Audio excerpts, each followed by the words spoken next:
Start. Okay, where were we? We were doing non-measurable sets. I already showed you the existence of a non-measurable set. And so, by the way, this one, if people are not very, if you, okay, so it is okay. You can live a life happily enough if you don't know that non-measurable sets exist. So I'm just saying this.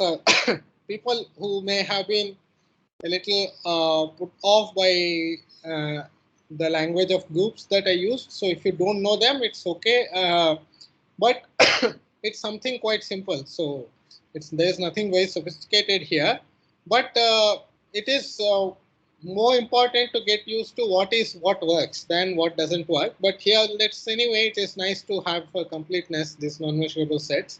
So let me indicate it because it's kind of nice. Sorry, 1 second. So here I gave one proof. What was this proof? Basically, so in many books they don't use the group theory language, in which case they just say that, okay, you take real numbers and you take, okay, sorry. So what you do is that you define x equivalent to y if x minus y belongs to rational numbers. If two numbers divided by a rational number, we say they are equivalent. Okay, so that is basically what happens here. And then you take equivalence classes under this equivalence relationship, and then take a set A formed by taking one element from each equivalence class. That gives us the non-measurable set. The reason we showed it was non-measurable was actually we did all this not inside real numbers but inside 0, 1. But that's okay. I mean, it's just as good. So let's take all this game we play inside 0, 1 with addition modulo 1. And then if you take this set formed by choosing one element from each equivalence class, then that gives you a set A. It turns out that you can take countably many translates of this set, all of which will be pairwise disjoint, and their union will be exactly the whole of 0, 1. So you get countably many copies, translates of A, whose union, they are disjoint and the union is 0, 1. So if this A was measurable, A plus R would be measurable for every R. And then all these would also have the same measure. So now what is that measure? Either it is 0 or positive. If it's positive, this left side would have infinite measure because infinity times some positive number, whereas right side is finite. But if that was 0, then if that was 0, if measure of A was 0, then all these would have 0 measure, and the countable union would also have 0 measure, and that also is not true for the right side, which is finite and positive. Therefore, that was the contradiction. Okay, so this was how it went. Any questions about this construction of this? So here, I mean, for those who I like to go into the foundations of mathematics, which I don't, I mean, I don't even know them properly. So there is a, in fact, so there's the statement that you can pick a set A by choosing one element from each equivalence class. It is called axiom of choice. It is not something that is obvious or provable or something like that. It is an axiom, which you may choose to not work with or you may choose to work with, and I think most people choose to work with. I don't know what people working in foundations think about it, but yeah, nobody worries what they think about it. But one thing I must say that there is a funny theorem that says that you have to, any construction of non-measurable set you go to will use axiom of choice.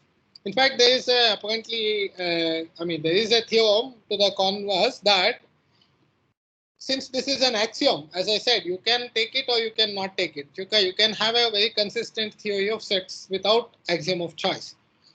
In that, every set is measurable. Okay, it's only when you include axiom of choice as part of your world, then there are non-measurable sets. So if you remove axiom of choice from this, then there are no non-measurable sets.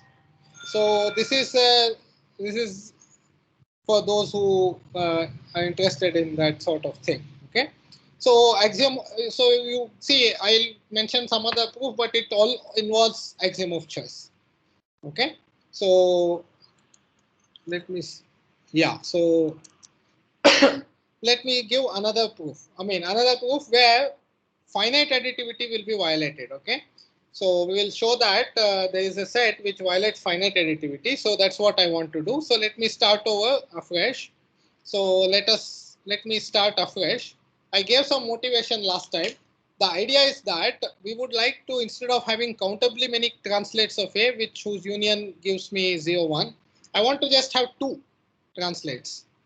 Okay, I just want to have 2 translates. I want a set A whose and 1 translate of it, so that the union gives me 0, 1. And in other words, so we want to find a set B such that B disjoint union B plus R gives me 0, 1. R is some number. And then, yeah, okay. So this is how we want to proceed. The problem is that you cannot do it with rationals. I mentioned this last time. The problem with rationals is there is no nice way to divide it into 2 parts, which are translates of each other. Okay.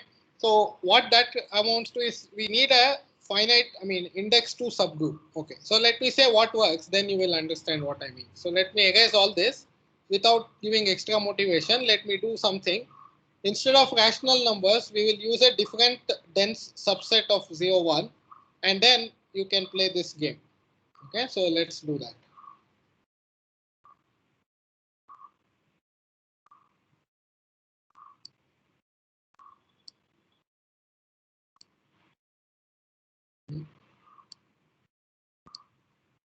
What happened here?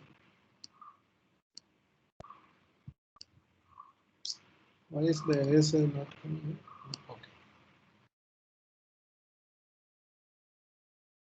Okay. Okay. So here is a different group. Instead of rational numbers, just the whole thing will be same. So G will be, it looks very similar to start with. So we'll take G, which is 0, 1 with addition modulo 1. Okay, remember that it means that we add and then take modulo 1. So 0.5 plus 0.7 will be 0.2 in this. Now, inside this, I take this group. What I do is, I fix some number alpha. So let's take H is n alpha. This is all mod 1. Okay, where n is in integers, where alpha is a fixed irrational number. So you can fix 1 by square root of 2 if you want, or any irrational number.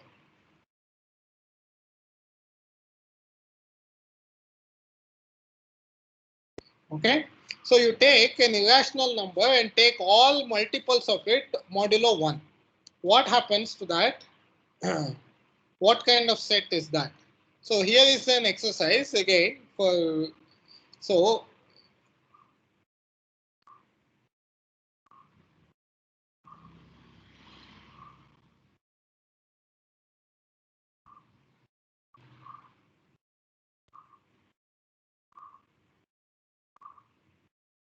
see, the idea is this, that this is, here you have 0, 1 is not included. So let's write it like this. So you start with some number, let us say. Suppose you start with something like 3 by 8 or something. So if I take n alpha, okay, so I take 2 times that. So I'll go to 6 by 8. Then if I do 3 times this, I'll get 9 by 8, which comes back to here, 1 by 8. And so on. And then when I multiply by, when I add another 3 by 8, it goes to 4 by 8. I add another 4 by 8, I go to 7 by 8. When I add another 7 by 8, I go to 0. Okay. And once I hit 0, I come back to 3, 8, 6, 8, and so on. So if I start with some number like 3 by 8 and I keep doing this modulo 1, I'll come back to that point and then I keep repeating it again. So best picture for that is to think of it as in the circle. So you have the circle. So suppose you jump. So you have a frog which jumps by an angle of pi by 4, let us say. Okay, so it need not be pi by 4. So let us, yeah. So let's for simplicity say pi by 4. Then After that, you go to pi by 2, then you go to 3 pi by 4, and so on. After 8 steps, you come to 0, and then you start repeating the same things. You don't visit any other place. You only visit these 8 points. Okay, 8 or whatever that is. So the same for any irrational multiple of 2 pi here. I mean, for any rational multiple of 2 pi, or in 0, 1, any rational number if you start with, that's what happens. But if you start with an irrational number, you will never come back to the same point. And what I'm saying is here is an exercise that it will in fact be dense.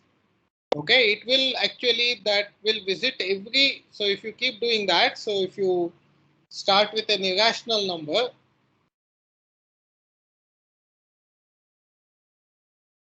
alpha, then you go to, you keep adding alpha, 2 alpha, 3 alpha, 4 alpha, then maybe it spills over and you come here to 5 alpha and so on. What is easy to see is that you will never come back to the same point twice. If it came back to the same point twice, you can easily show alpha is irrational, but it takes a little bit more work. What I have asked is not only that it does not come back to a starting point, to a point, but it will visit every single interval in the 0, 1 set. So in other words, it is dense. Okay, so that is a basic exercise. Okay, what we will do is we will use this. So all these, by the way, all these are distinct also. It is dense and n alpha not equal to m alpha. All this is mod 1. All n not equal to m. Okay, so these are distinct numbers. So in some sense, so is H a subgroup? So what I am saying is H is actually a group.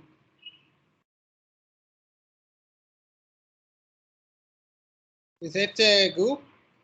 H is a subgroup of G. Why? If I take two elements here and add it. So if I take one element which is maybe 10 alpha mod 1 and another is some 3 alpha mod 1, if I add them I get 13 alpha mod 1. Okay. So this is actually a subgroup of G. Yeah, H is a subgroup of G, and it's in fact, what kind of group is it? I mean, is it no? Is it a familiar group? That is it isomorphic to any group you are familiar with? It's, Huh? it's cyclic, like It is cyclic, so it is just isomorphic to integers. Isomorphic to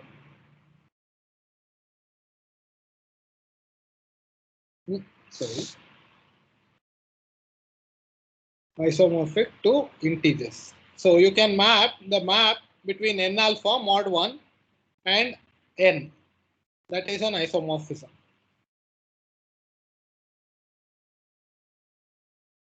So I already said that n alpha not equal to m alpha for n not equal to m. So this is actually a bijection really between h and z. And you can see the group structure is preserved also. 10 alpha plus 3 alpha mod 1 is same as 13 alpha mod 1. So this is an isomorphism of groups. So in some sense, it is better than rationals in what way? Rationals is rationals form a dense subgroup of this, and integers here in this sense h, which is like integers, also is dense subgroup of G. So does H have an index to subgroup?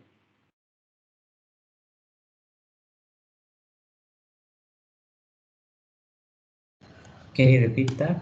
Does So H? does H have an index to subgroup? Can you divide it into two parts? So can you find a subgroup which has exactly two cosets?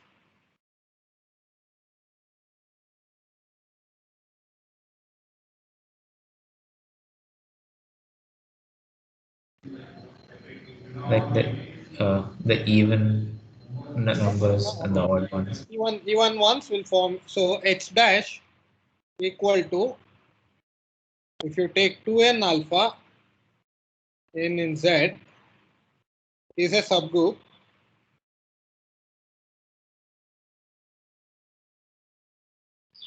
of H, and H dash, if I take H dash plus alpha, I get all odd multiples of alpha.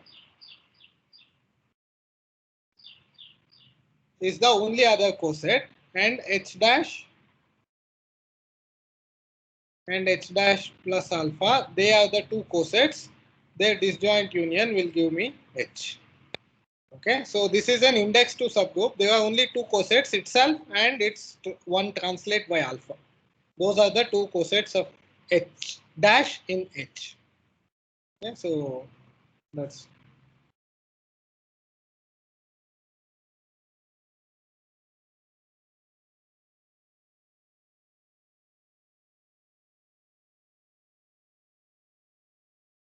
okay. So this now we will play the same game as here, except that instead of Q, I have this H. Instead of H was Q intersection 0, 1. Instead of that, I have this sub. Sir, Ah.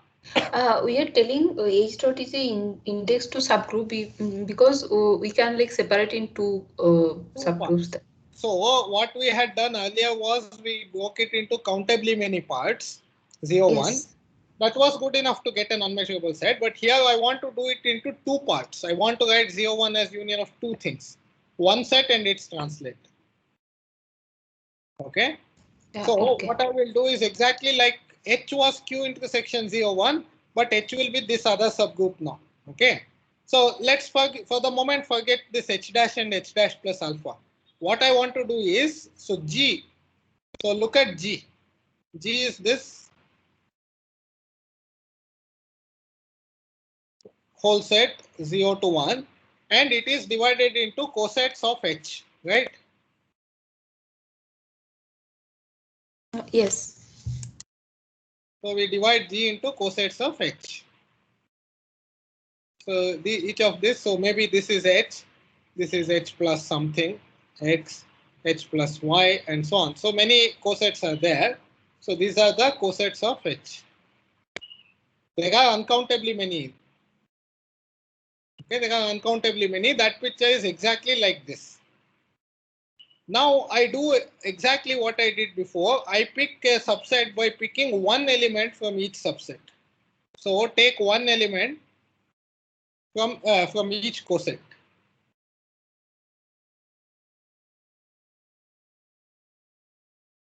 So A is a set containing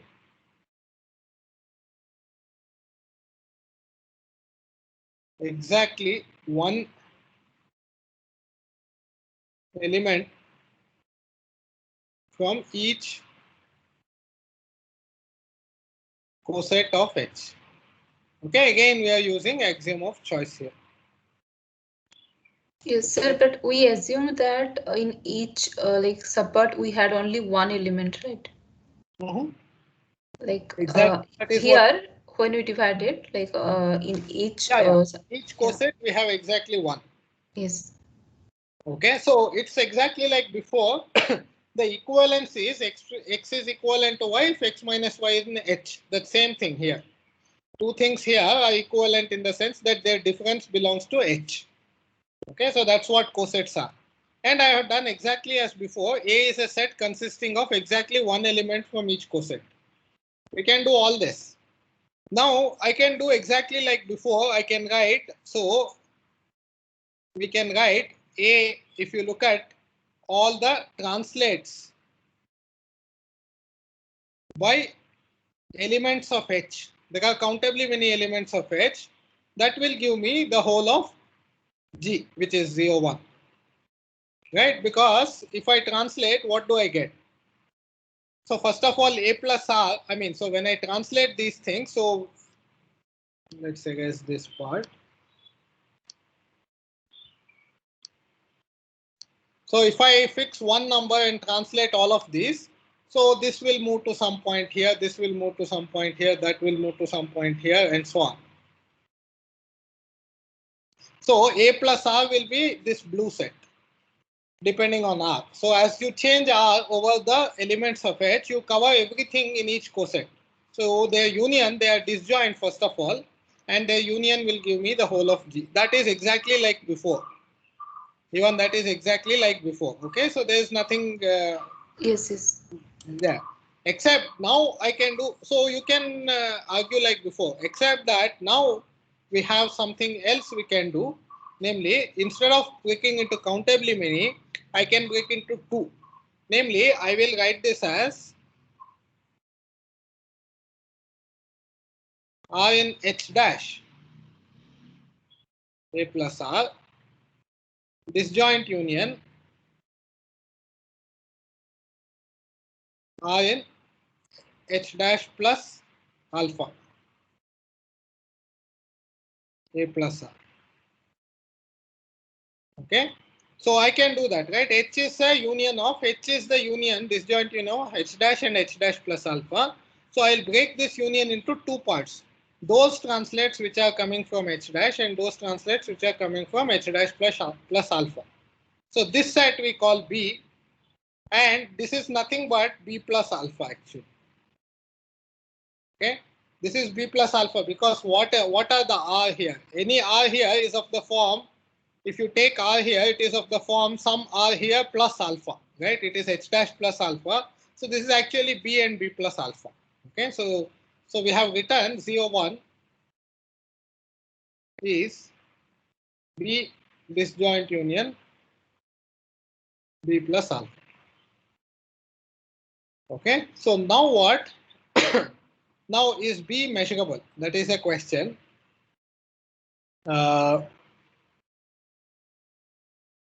So B and B plus alpha must have the same measure, first of all.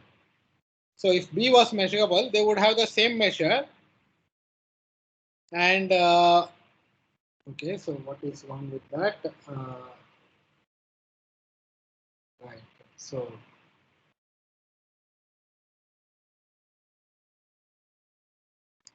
yeah, from here, I mean, so you can use the, okay, so this much is clear. So if B was measurable,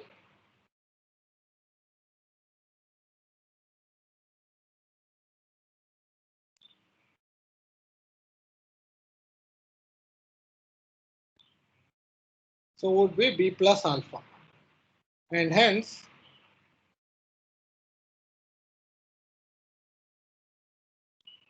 we must have lambda of B equal to lambda of B plus alpha equal to 1/2, right? Because their measure should add up to the measure of this. So if they were measurable, if one of them was measurable, the other would be, and they should have measure half. But you see, that is not possible. This is exactly like before. As before,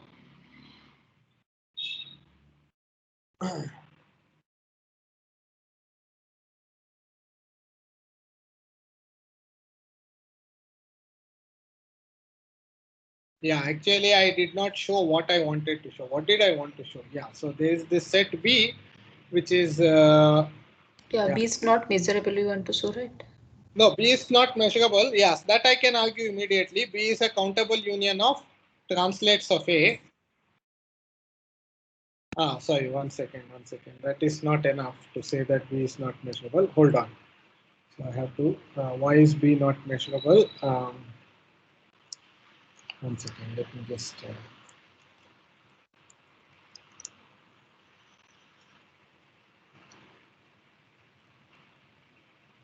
Show that, won't we have to kind of show that there exists a set such that theoretically cut condition is violated? Sorry, say it again. So to show that something is not measurable, it should be enough to produce an E for which lambda star of, as in the theoretically cut condition, doesn't hold. Right. But that is fairly difficult to do. I mean, this is a way this set is chosen by some very strange axiom of choice. We don't know. How do you know it will not? We don't have it explicitly, right? Right. My bad. Okay. So I realize what I wanted to show. Yeah. Okay. So it's 4 o'clock. Okay. So there is a little bit of reasoning here. So I wanted, I had forgotten what I needed to prove. So the thing is, this B, why is it not measurable? Yeah. So, okay. So I don't know whether I should go through this or just put it in the notes because it seems a little more than, but it uses the Steinhaus lemma that I mentioned last time. Okay. So right. So let me see if I should go over it or not. if it was measurable, B minus B would contain an interval around the origin.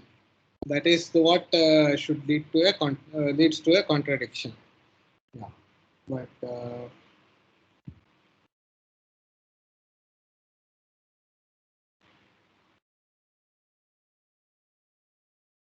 right. Okay. So sorry. I mean, I'm thinking whether. So this is not the reasoning I want to give, but so maybe I will just because of lack of time, maybe I will just skip over it. I will put it in the notes. The thing is, you can what I wanted to show, in fact, was that outer measure of B, and what we would like to show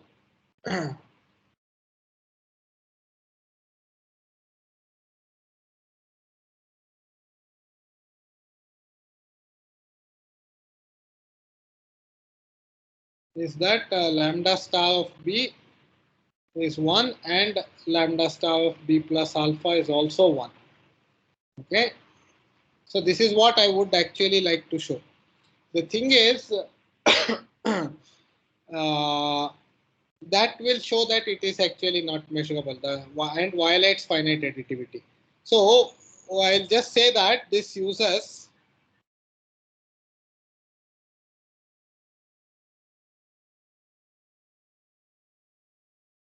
Steinhaus Lemma. So remember Steinhaus Lemma, which I stated last time, which says that if you take a set of positive measure, if A is a set of positive measure, then if you take A minus A, it contains a neighborhood of the origin. Okay. So how is that relevant here? The point is, if B does not have outer measure 1, so if lambda star of B is less than 1, then there exists a measurable set.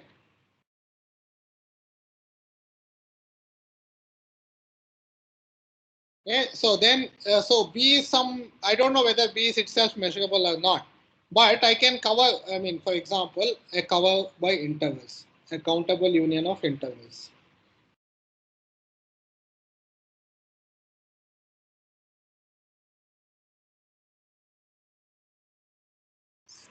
Such that, so countable measurable set, let us call it C, such that B is contained in C and lambda of C is still less than 1, right? So that I can do.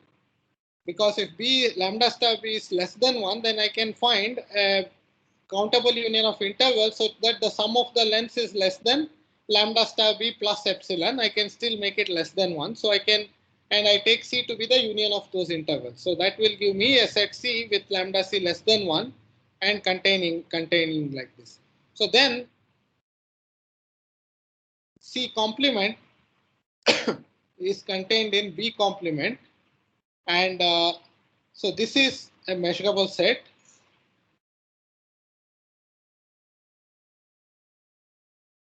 of positive measure.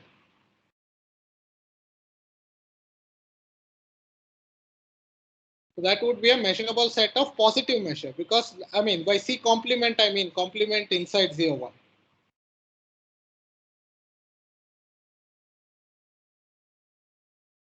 Complement inside 0, 1. So if B contained in C, C complement is contained in B complement, and that is C complement is a measurable set of positive measure. Therefore,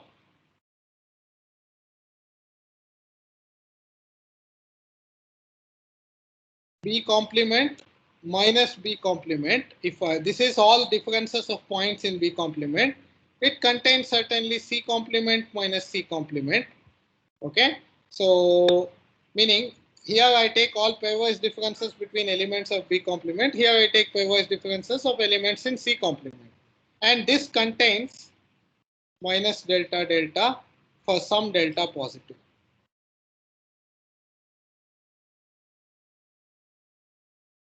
This is using Steinhaus Lemma.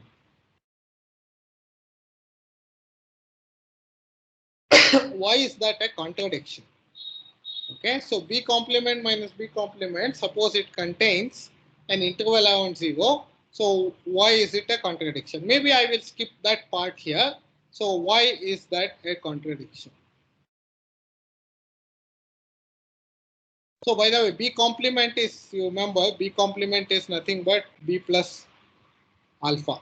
So B complement minus B complement is B minus B plus, B minus B actually. B complement minus B complement is same as B minus B. Yeah, why is that a contradiction?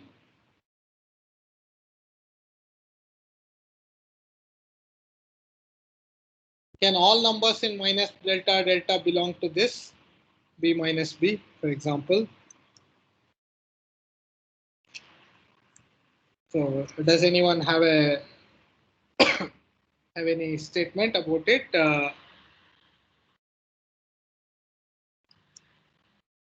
See, I mean, so B minus B, I mean, this you see, right? So why is this a contradiction? So what are elements of B? Elements of B are like this. So if so, B consists of, B minus B consists of, Why is B complement minus B complement equal to B minus B? so this is the set of all differences of any, you take any element in B complement, any two elements in B complement. So this is, by definition, it is all x minus y, x and y in B complement, right? Right. Yeah, I mean, it is an important point because it's not that I have subtracted the alpha there. So let's be clear. So this is, but what is x and y in B complement?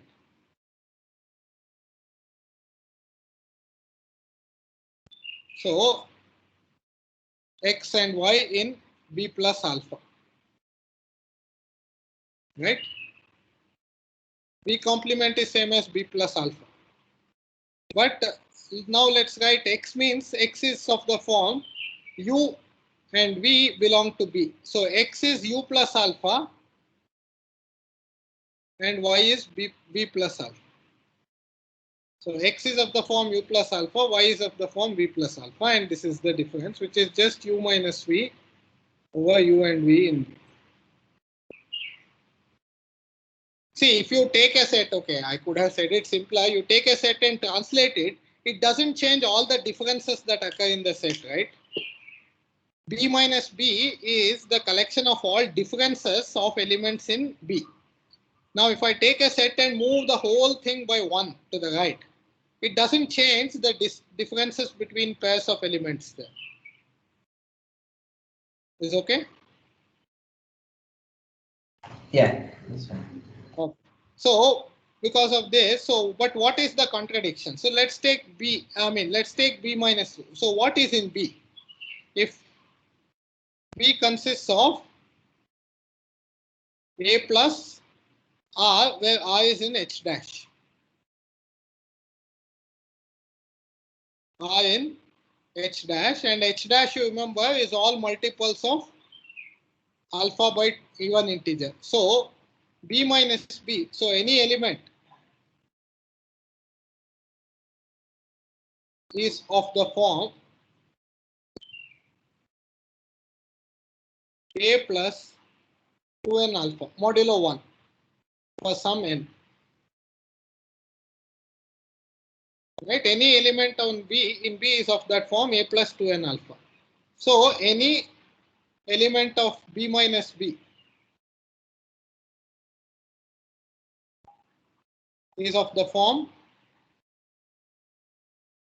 So we take something like this, A1 plus 2n alpha. The first element will be looking like this, and the second element will be looking like A2 plus 2m alpha. So where A1, A2 are in A, and n and m are integers. That's how it will look, which is of the form A1 minus A2 plus 2 into n minus m alpha. Is okay?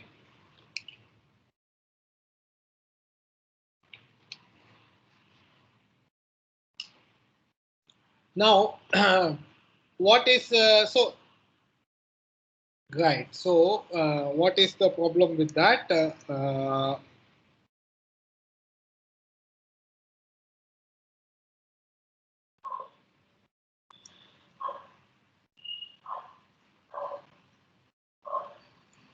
Right. So A1 minus A2. Yeah, if A1. Yeah, I'm just looking at my notes to see what is going on. Yeah.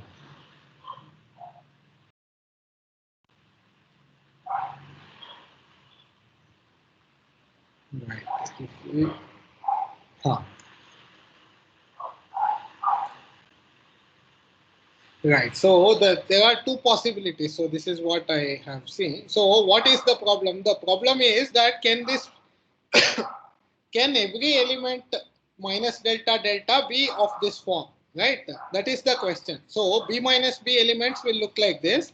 And what we are saying is if lambda star of B was less than 1, then a whole interval will be contained in B complement minus B complement, which is same as B minus B. Okay. So this is same as B minus B. Therefore, is that possible? The question is, can every element in a neighborhood of 0 be written like this with a1, a2 in A and n and m integers? So where is the problem with that? Now there are two possibilities. Case 1 is a1 equal to a2.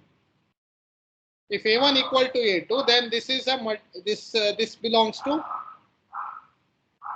2 into n minus alpha, which is in h dash, right? Because h dash consists precisely of even multiples of alpha, and 2 into n minus m alpha is of that form h dash. So this belongs to h dash, and case 2 is when a1 minus a2 is not equal to a1 not equal to a2. When a1 not equal to a2, the choice of A was such that we took one element from each equivalence class, right? Yeah, what is it I want to say? So this is in H dash. So it doesn't belong to H double dash, for example. So it doesn't belong to, it belongs to H double dash. If A1 not equal to A2, then what we know is that A1 minus A2 does not belong to H, right? Because what was the choice of A? You took one element from each equivalence class of H. So if you take 2 points in A, they are not in the same equivalence class. 2 points in A are not in the same equivalence class. Therefore, their difference can't be an element of H. But if you look at 2 into n minus m alpha, 2 into n minus m alpha, that belongs to H dash. So this does not belong to H, this belongs to H dash, implies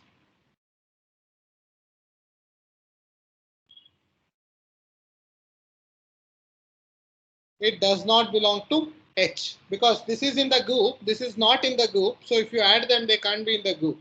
It does not belong to H. In particular, it does not belong to H double dash. So here also, 2 into n minus alpha does not belong to H double dash, which is H dash of, is a translate of H, right? H dash. Okay, so maybe I should explain if I lost you. Let me just quickly explain. So the contradiction comes here because what we have found is that no, all elements of B minus B are not in H double dash, but both H dash and H double dash are going to be dense in 0, 1. So they can't, the whole of minus delta delta can't be contained in this because this misses all elements of H dash, the H double dash. That's the statement. Okay. I mean, was it clear, or probably I should explain? I mean, maybe somebody can comment. Sorry, I went over. I mean, yeah, it's a little involved, not very complicated actually. So let me just quickly explain what we did. So we started with the group 0, 1, and H is the subgroup. It is dense, but subset dense subgroup. But unlike rationals, it is isomorphic to integers. That's the main difference. So because it's isomorphic to integers, it has a subgroup isomorphic to even integers. Namely, you take all even multiples of alpha, and its other coset is all those odd multiples of alpha. Now, both H dash and H dash plus alpha are also, so this is something I did not say before, both of them are dense actually. H dash and H double dash are also dense in 0, 1. So this is an exercise also. If you do the other exercise, this will be straightforward. Okay, so do it. So they are dense. Now the thing is, what we do is we take now go back to the bigger group here H, and we take one element from each coset of that. That is my A. Now the translates of A can be broken into two parts. Those translates that come from H dash and those translates that come from H double dash, which is H dash plus alpha. So this is B plus alpha. The claim is that both B and B plus alpha have outer measure 1, in which case you have written 0, 1 as a union of two sets of outer measure 1, which shows firstly that B is non-measurable. Also, it shows the lack of finite additivity of the outer measure, which was a claim that I had made a long time ago. Now, to show that lambda star of B is 1, it would have been notationally easier if I had chosen the other one. It's the same true for both.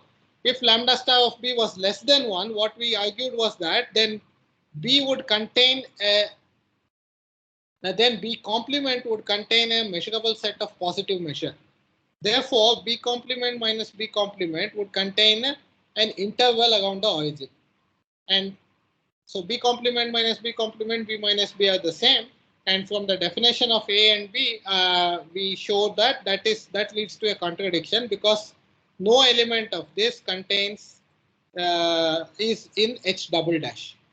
H double dash is a dense subset, and no element of this set is in H double dash, which means you cannot possibly cover a whole neighborhood of 0 using this set. So that is the proof. Maybe it will be more clear when you go over it yourself. Okay. Any questions, comments? Sir, can you please scroll down a little? Yes. Yeah. Here, like you have said that 2 into n minus m alpha belongs to H dash, right? Right. So yeah. So like for belonging to H anything, we need to like that should belong to H dash or H double dash, right? So like if that 2 into n minus m alpha does not belong to H double dash, so that's why like So why we want that also. Or are you asking why this is true? Yeah, that this the left one. No, sir, left one. Left. Oh, yeah. Yeah, here. No, here 2 into. Yeah, 2n minus alpha, n minus m alpha. So yeah, so this is okay, right? So like we can. What I want to claim here, okay, so I did not write down the claim before. So the claim that we want to do here is B minus B, which is same as B complement minus B complement, by the way, is contained in, okay, sorry. So let's write like this, B minus B, which is same as B complement minus B complement. It does not intersect H double dash. This is the claim. How do I show that? So every element of B minus B is like this. Okay.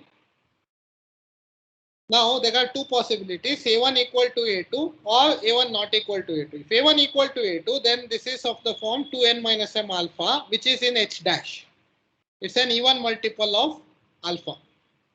Therefore, it is in H dash and therefore not in H. Oh, what is H double dash? Maybe I did not say this. This is H double dash. Sorry. H double dash is the translate of H dash. This one, the other coset. So it is not in H double dash. Is that okay? Yes, sir. That I have got. So like I want to say that when A1 equals to A2, then this is like the whole thing is in H, right? H, but not only H, it is in H dash.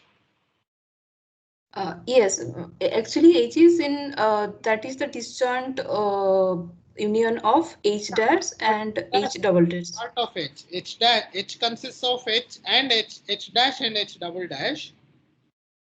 Yes.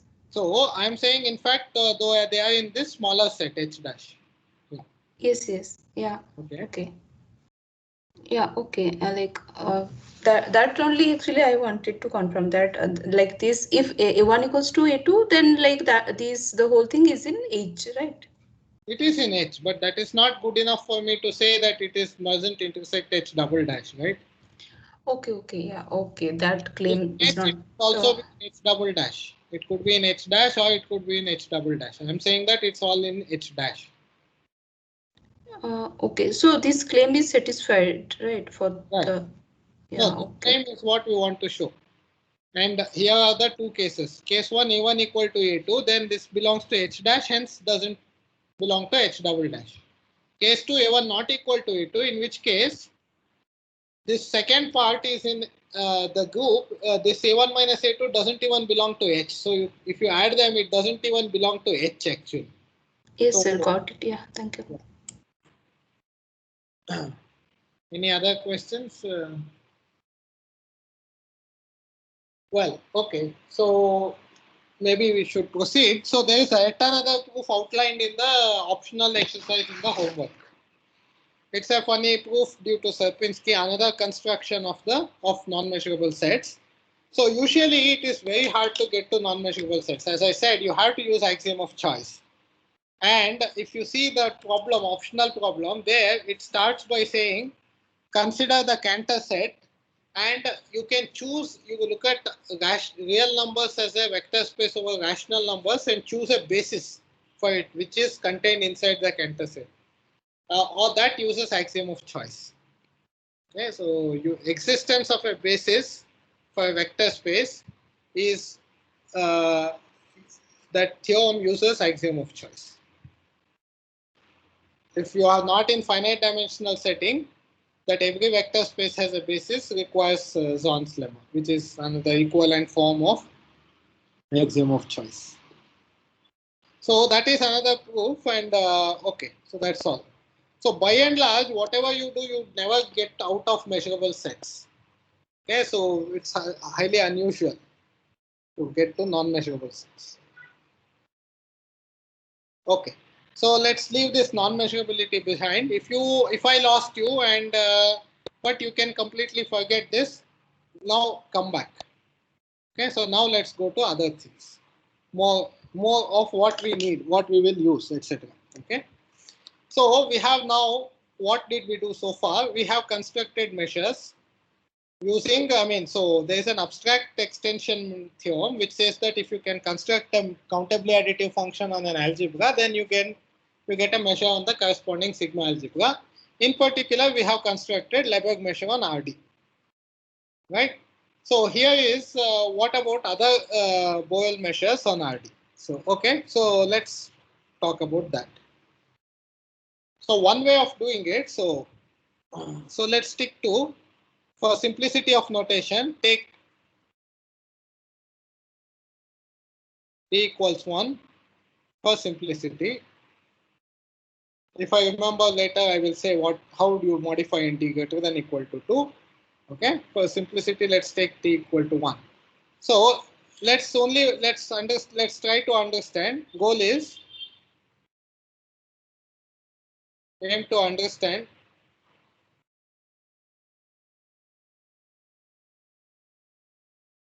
all finite. I just stick to finite for simplicity. Finite Borel measures on the real line. Okay, I want mu such that mu of r is finite. Okay, you can ask why finite? Why can't I allow it to be more general? I can, but I don't want to get to complications. I just want to indicate how the work we have done is already giving us lots of measures. Okay, and this is what is used in probability theory. All probability measures on the real line, basically they are finite Borel measures on the real line. Okay, and anyway, it is useful thing to know. How are they? There could be lots of them. So by the way, Borel measures means, this means that is measures on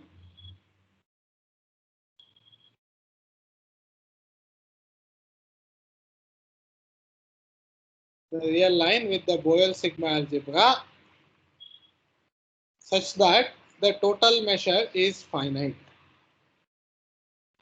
Okay, so that's what these are. So that's what I would like to understand.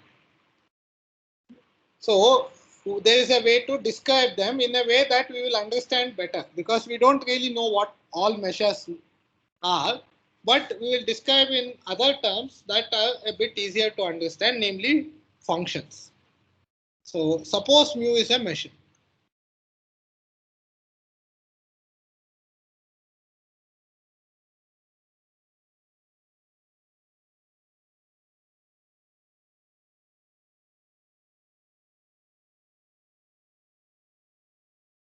Suppose we take a finite measure on this.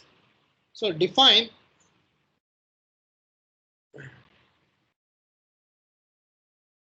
f mu. I define a function to mu. I associate a function f mu from R to R plus, or you can say to R. It doesn't matter. It is to R plus the way I'm going to write it, by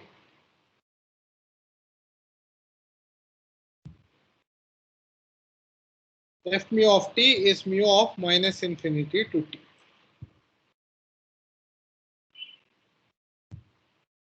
Okay, so for any t, you consider the minus infinity, the left closed right open interval, minus infinity to t that ends at t, right? And you look at the measure of that. Call that f mu of t. Okay? So it is well defined, right? Mu is a finite measure, so all these are well defined numbers.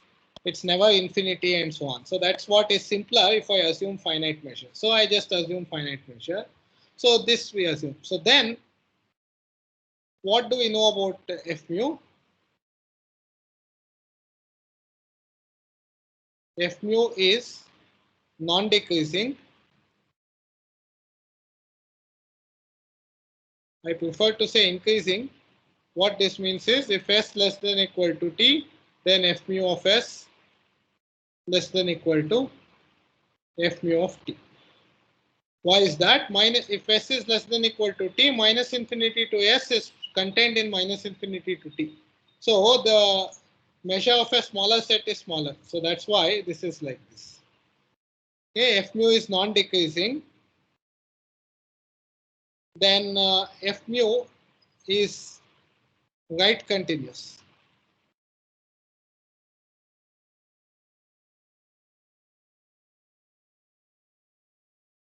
What I mean by that is, if you look at f mu of t plus h, it decreases to f mu of t as h goes down to 0. This is true for all t. Why is that? I mean, so first one is easy, right? I mean, okay, I didn't write out a proof, but this, what is the proof for this? F mu of s is by definition mu of minus infinity to s closed, which is less than equal to mu of minus infinity to t closed because of monotonicity. It is a subset of, that's why it is less than equal to this, which is f mu of t. So that's the proof of its being non-decreasing. And the proof that it's right continuous is also easy. So if you look at f mu of t plus h, that is mu of, so let's, for simplicity, let's take t plus 1 over n. Then it is mu of minus infinity to t plus 1 over n. Now minus infinity to t plus 1 over n, these are decreasing, and their intersection is minus infinity to t. Therefore, this converges to mu of minus infinity to t, which is actually f mu of t. Okay. So it is right continuous and non-decreasing. So such a thing. So what we have said is that any finite Borel measure, you can associate to it a function. This is f mu is called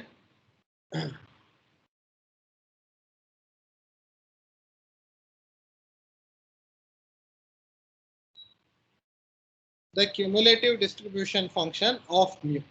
By the way, I forgot one more property.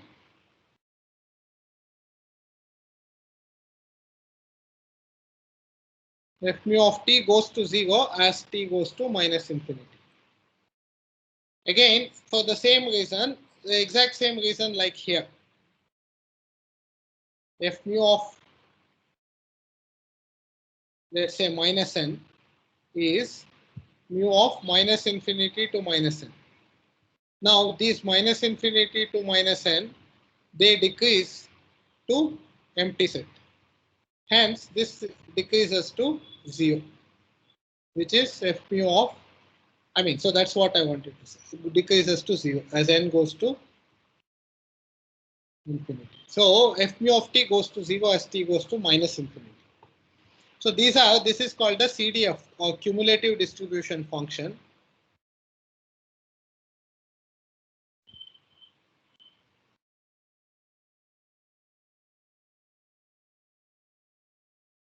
Of mu. Okay. Any questions about this? So to prove the right identity, you've just shown that if this mu of minus alpha, minus infinity, t plus 1 by n goes to mu of minus infinity, t, right? So that's for only particular sequence you've shown that it converges. No, I just wrote it, but you do it for any sequence. Yeah. Any sequence going down to 0, exact same reasoning holds. Okay. Yeah, the reason I say it that way is that the thing is we want countable things, right? So countable intersection will have our probabilities go well under, measures go well under countable intersection. So this writing h going down to 0 is an uncountable limit. So it's better to work with sequences. That's all I mean. So instead of 1 by n, let's write some hn.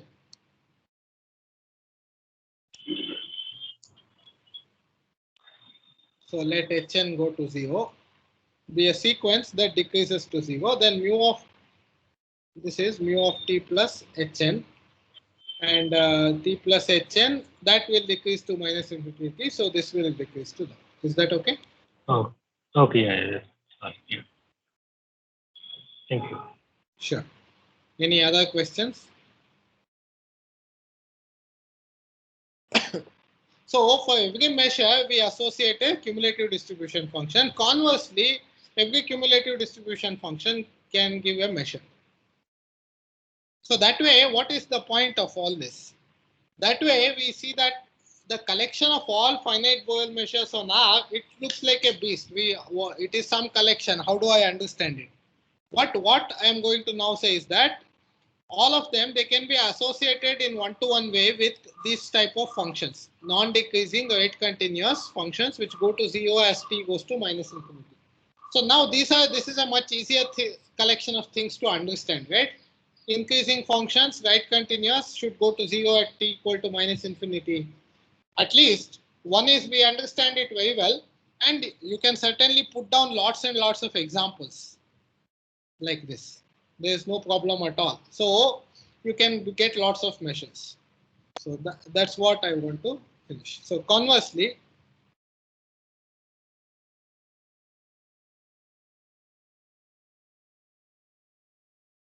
suppose f is a function from R to R such that it is right increasing. I have written increasing when I mean decreasing, non-decreasing, right continuous,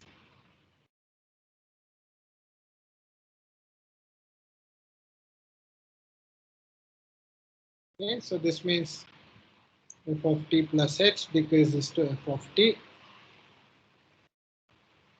as h goes to 0 for all t. And right continuous, and okay, here I could have added one more property. What happens as t goes to plus infinity? I did not write. It goes to mu of r. So when you take minus infinity n, that increases to the whole real line. So measure of that will increase to the measure of the real line. So let's take all those properties. So f of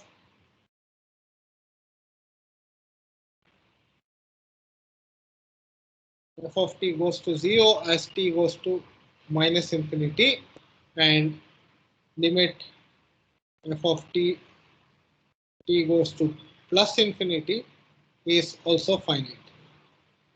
Okay, so let's assume this. So f is an increasing right continuous function such that it goes to 0 at minus infinity and some finite number at plus infinity. Then there exists a unique measure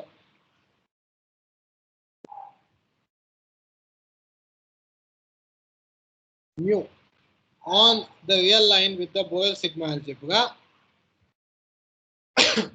such that f mu equal to f. That is,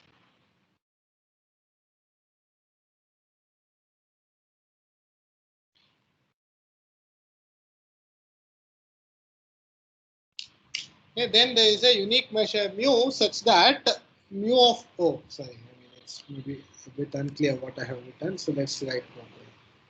Such that f mu is f. What does that mean? It just means that mu of minus infinity to t is equal to f mu of t for all t in real life. Okay.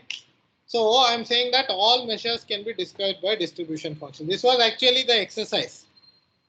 So I will not do the exercise for you. So one way to prove this. By the way, any questions about the statement? Is it clear? Sir, the exercise is a much weaker consideration, right? We don't have the limits. Well, that is why you have that question. Is it possible to recover f from mu? Right. Yeah. I mean, otherwise, for the most part, it is similar. Right. Yes. So sometimes what can happen is, you see, I mean, I can, yeah. Okay. Even at the cost of giving it away, that's not a big deal. The point is, if I add a function, add 1 to f. If I add 1 to f, it doesn't change the differences between f of b and f of a. So it won't make a difference. Yeah, so I want, okay, the thing is, yeah, okay, there you're right actually. So here, this is related to what you asked. Okay, so this is related to what you asked. If I have to define mu of minus infinity to something has to be f of t, then that has to go to 0 as t goes to minus infinity. Mu of empty set has to be 0.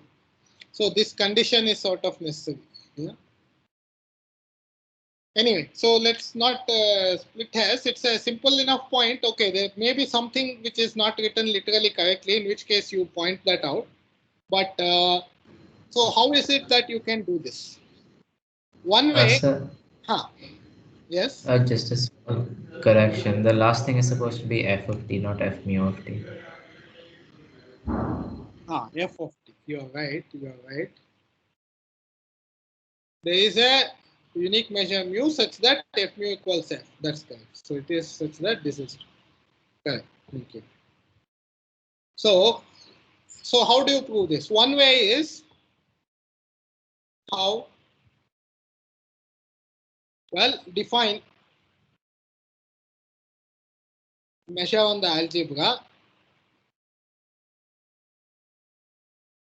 mu of AB to be f of b minus f of a for all left open right closed AB. Okay, and extend to the algebra. This is the union of all, remember, k greater than or equal to 0, I1, I2, Ik are left open right closed intervals. So how do I define that for that? So I define mu of I1 union I2, disjoint union of I1, I2, Ik to be mu of I1 plus up to mu of Ik. And mu of a single interval is defined here. So this is how you define. Okay, so once you check well-definedness,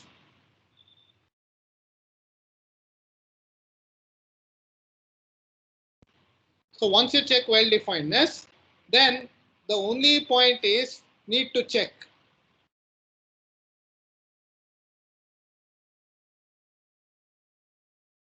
finite and countable additivity. Oh, finite is not necessary to mention. So let's say finite countable additivity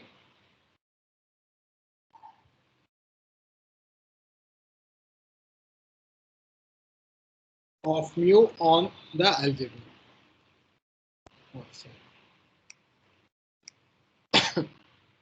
So once done, then mu extends to Borel sigma algebra, which is the sigma algebra generated by this algebra. Okay, so and you are done. So you get a measure, blah blah blah. Okay, so this is one way of doing it, and this is essentially what the exercise is suggesting. Is it okay?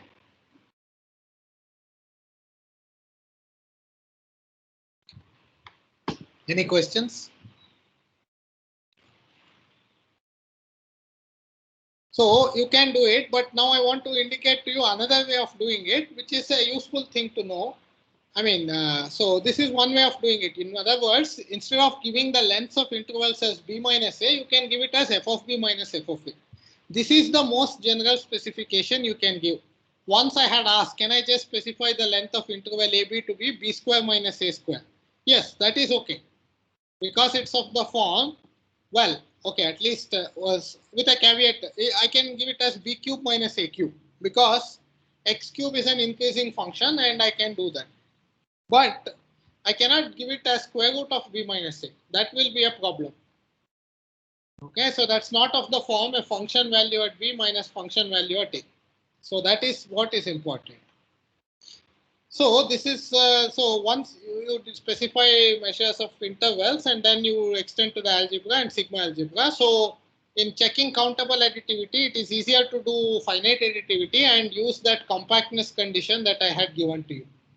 Okay, directly checking countable additivity may be painful, but you can check that if there is a set A, then there is a compact set contained inside it which contains an algebra element, blah blah blah. You remember that to check countable additivity on an algebra. So you use that, that would be easier.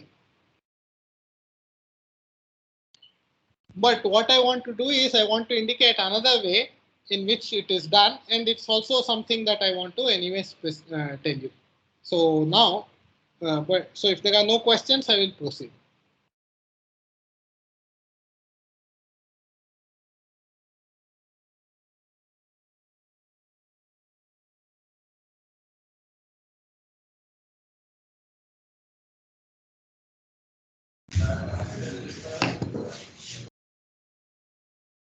So push forward of measures. Okay, what is push forward of measures? The point is, okay, this is one of many ways. The others will come later.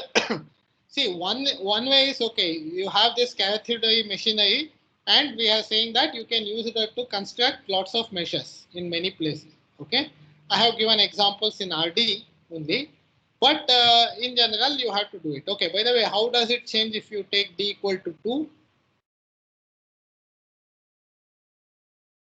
Well, you can have an increasing function which is increasing in each of the coordinates. That's all. Okay, so anyway, so there is no need to spend time on that. But another thing to know is, okay, yes, I can use the cathodic conditions every time, but sometimes I don't have to. One of the things that we often do in mathematics is you reduce it to the previous problem. So if you have, in other words, we don't have to do the work again and again. So if we have a measure, we can construct new measures out of old measures. Because of that, once you have constructed Lebesgue measure, you can get lots of other measures without having to again do the work of cathode extension and all that. So let me explain. Push forward is one way of generating new measures out of old. So this is one way of generating new measures out of old. Now I give you a definition which is very important, and we will be working with that a lot now henceforth. So let's say we have some measure space xf and yg, two measure spaces.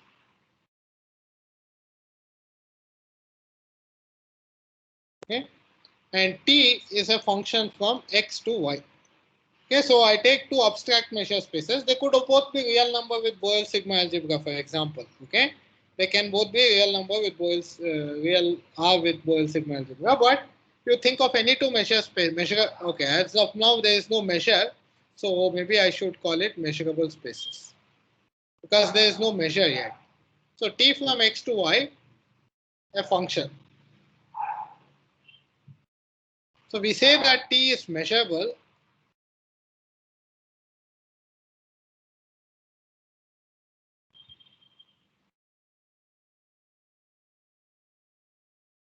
if what is the meaning of measurability? Measurability means, let me write it and then explain. T inverse of B belongs to F for all B belongs to G.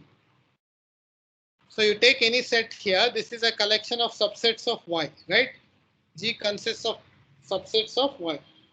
So you take any such set, apply T inverse B. What is T inverse B? It doesn't seem to make sense. Is T a bijective mapping? No. T inverse B, the definition is, T inverse B just means, definition is that all x in capital X such that T of x belongs to B.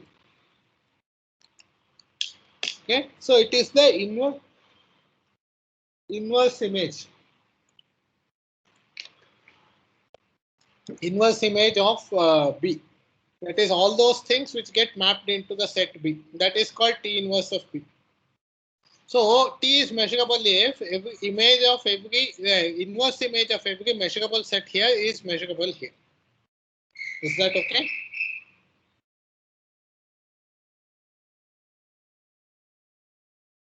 So this is very important. So let us, maybe I should give examples and so on to make one understand this.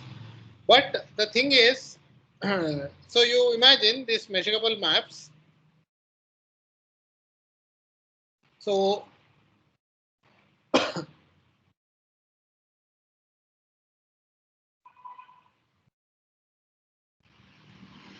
suppose I have x, f, mu, a measure space.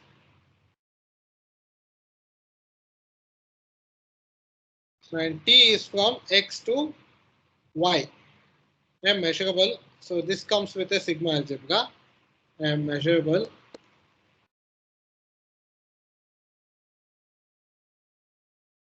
function. So then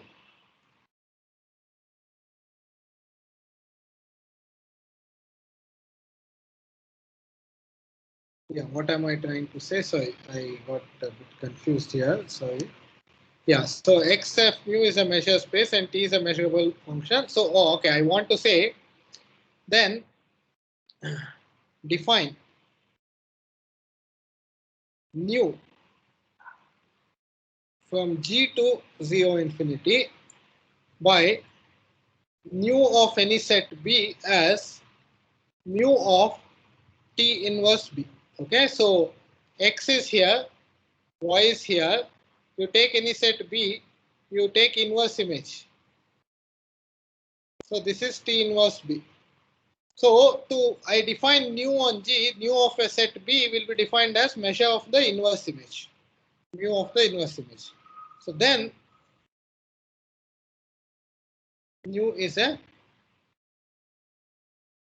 measure on YG. Okay, so it is called a push forward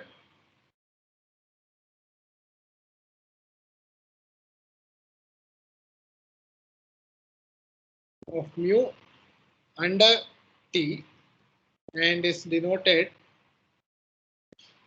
sometimes we just write mu circle T inverse, like mu compose T inverse. T inverse is not a function, by the way. T inverse is not well defined, but that's what it is. Okay, so this is the claim that if you have a measure you can push it forward under measurable mapping. This way you can get lots of new measures from old ones. So the proof is straightforward. It is just a mindless check. That's all. The point is that if B1, B2 are pairwise disjoint elements of G.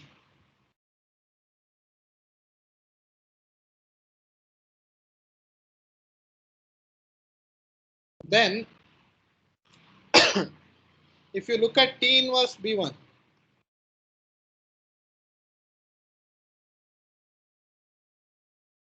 these are pairwise disjoint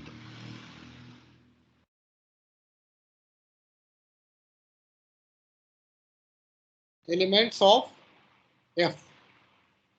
Now, why is that? So, if B1 and B2 are disjoint, is T inverse B1 and T inverse B2 are they disjoint? Yes. So, you see B is here. So, let's say B1 is here and B2 is this. So, now what is T inverse B1? It is all those things which get mapped into B1 under T. Now, T inverse B2 will look like this. These points will get mapped into this. Obviously, these have to be disjoint because if they had an overlap, if there was a common element, that would have to go into B1 as well as B2. So, B1 and B2 would have to have a common element. So, that doesn't happen. These are pairwise disjoint elements of F. Hence, nu of the union Bn. Oh, and also another thing is T inverse of the union is union of T inverse Bn. Okay, this is also straightforward checking set conditions. That's all. If some point belongs to the left side, if some x is here, that means T of x belongs to union Bn's. So T of x must belong to some Bn. That means x belongs to T inverse Bn for some n. And conversely also you can check that. So this is true. Hence, nu of union Bn is by definition mu of T inverse of the union Bn, which is mu of union over n T inverse Bn by what we said just now. But these are pairwise disjoint, so this is mu of T inverse Bn by property of measure, and that is same as nu of Bn.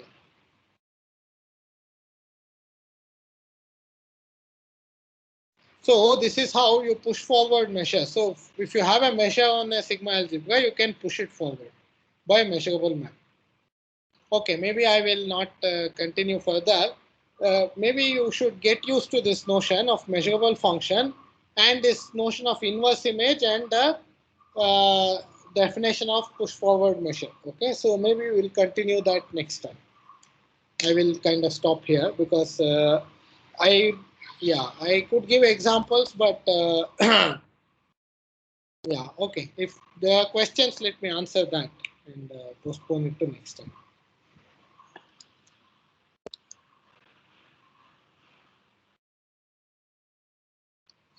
Any questions?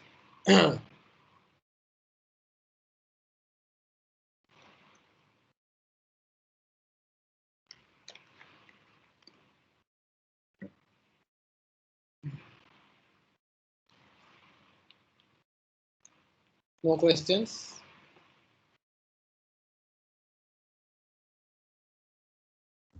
Sir,